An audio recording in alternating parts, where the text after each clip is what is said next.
Carving candles is an old German craft, still practiced by artisans.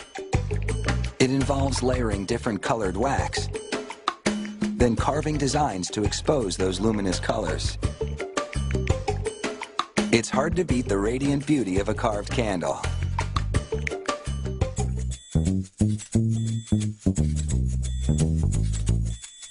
Carved candles are known for their swirls and curls, a look so elaborate that lighting one is an occasion in itself.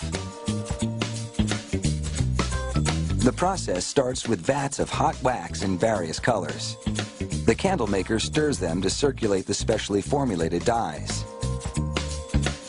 She dips a star-shaped wax core into clear wax and then yellow. The clear wax dilutes whatever color wax follows it. The layers are hardened in cool water. She repeats this process between 30 and 35 times, building up different colored layers on the candle core. As the dipping continues, the candle becomes warmer and softer, which will allow it to be carved.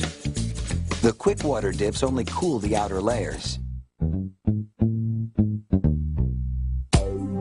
Partway into the dipping, the candle maker deepens the candle's grooves. As she resumes dipping, she has to keep a close watch on the candle's temperature. If it absorbs too much heat, it'll be too soft to carve. But if it's too cool, the wax can splinter.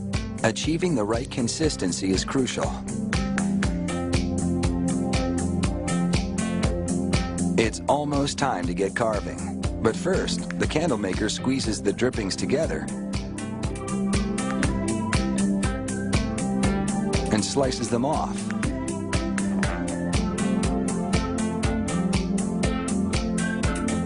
They're too attractive to waste, so she quickly shapes them into a mushroom candle. She pokes a hole in the center for the wick, and within moments, the candle is complete.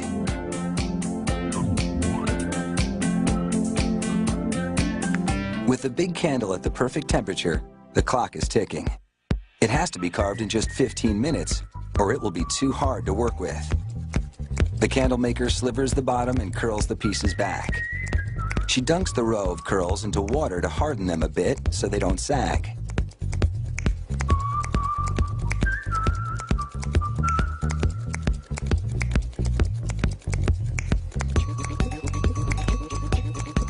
On the second row, she curls each row in the opposite direction to the one before.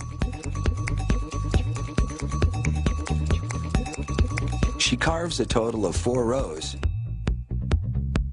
with the last curls fixed upright.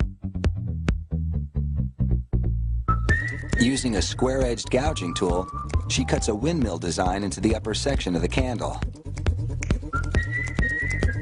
Then she shapes the wax cutout into a base for the windmill.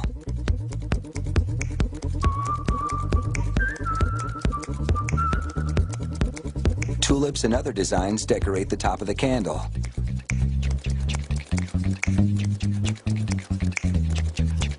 She must work with a quick but steady hand. It takes at least a year of training to learn to carve with such confidence.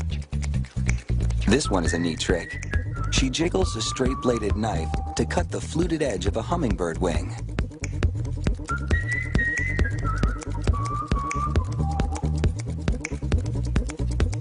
One last character, and this carving job is complete.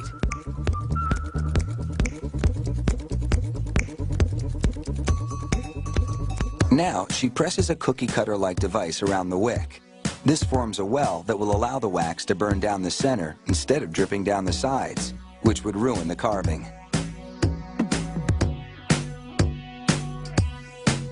She spins the candle in a hot pan to melt the bottom so that it's level.